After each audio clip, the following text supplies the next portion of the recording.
kendimi bir sorgulama dönemine girdim. Galiba ben sizlere biraz işkence ediyorum. Yani tercihleri sınırlandırıyorsunuz diyebiliriz. Ama aslında bir yandan da şöyle bir bakış açısından da değerlendirebiliriz.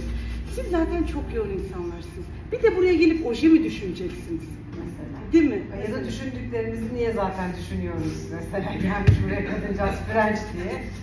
Ne gerek var yani? İşte evet, Ercüment bakım suyu alabilir miyim lütfen? İşte ben sizi aslında bu gereksiz düşünce yükünden kurtarıyorum. O kadar haklısınız ki. O kadar. Ya kimse bu açıdan bakmıyor Sinem Hanım ya. Yine çok haklı olduğunuz. Ama bu söylediklerime rağmen bu sizi bir ikna şeyi değildi. Tabii. Bugün ben siz ne isterseniz onu yapacağım. Siz dünden düşünmüşsünüzdür ama yine de. Böyle bir şey var içinde. Yok. Ha yok. Ha yok. Kutlamıyorum. Yok. Yok.